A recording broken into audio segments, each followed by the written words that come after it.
यह कहानी सत्यवादी राजा हरिश्चंद्र पर आधारित है। एक दिन राजा हरिश्चंद्र अपने राज्य में घूम रहे थे जब उन्होंने एक ऋषि को तपस्या करते देखा। ऋषि विश्वामित्र ने उनकी तपस्या भंग करने पर राजा को शाप दिया।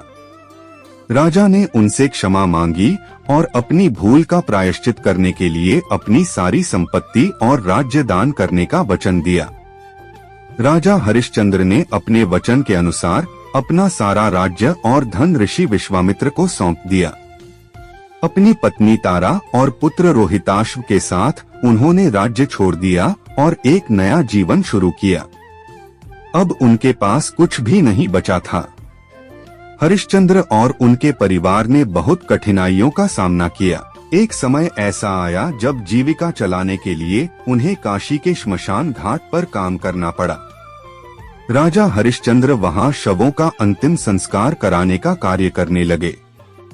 उन्होंने यह काम भी पूरी निष्ठा और ईमानदारी से किया। उसी समय उनकी पत्नी तारा और पुत्र रोहिताश्व जंगल में जीवन यापन करने लगे। एक दिन एक सांप के काटने से रोहिताश्व की मृत्यु हो गई। तारा अपने पुत्र के शव को लेकर श्मशान घाट पर पहुंची। श्मशान घाट पर हरिश्चंद्र ही ड्यूटी पर थे। अपने ही पुत्र के शव को देखकर उनका हृदय द्रवित हो गया, लेकिन उन्होंने अपने कर्तव्य और सत्य के मार्ग पर डटे रहते हुए अपनी भावनाओं को नियंत्रित किया। तारा ने हरिश्चंद्र से रोहिताश्व के अंतिम संस्कार के लिए मदद मांगी। हरिश्चंद्र ने कहा, मैं यहाँ अपना काम करने के लिए हूँ और मुझे अपने काम का कर्तव्य निभाना है। उन्होंने तारा से अंतिम संस्कार के लिए शुल्क की मांग की। तारा के पास कुछ भी नहीं था, इसलिए उसने अपनी साड़ी का एक हिस्सा शुल्क के रूप में देने का प्रस्ताव रखा।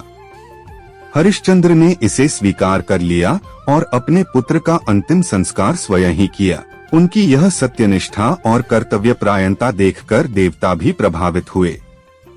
हरिश्चंद्र के सत्य, धर्म और त्याग की परीक्षा के बाद विश्वामित्र और अन्य देवताओं ने प्रकट होकर उनके धैर्य और निष्ठा की सराहना की।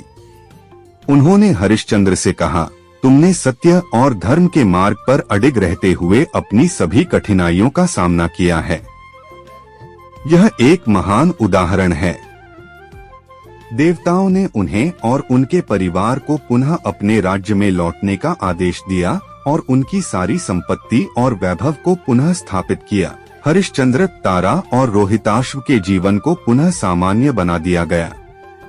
हरिश्चंद्र अपने राज्य में वापस आए और पुनः न्याय और सत्य के मार्ग पर चलते हुए अपनी प्रजा का भला करने लगे। उनकी इस सत्यनिष्ठा और धर्मपरायणता ने उन्हें अजरमर कर दिया। सत्यवादी राजा हरिश्चंद्र कहानी का सारांश।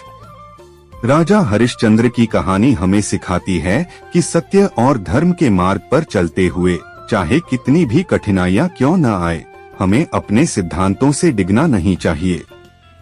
सत्य की राह पर चलना कठिन होता है, लेकिन अंततः सच्चाई की ही जीत होती है।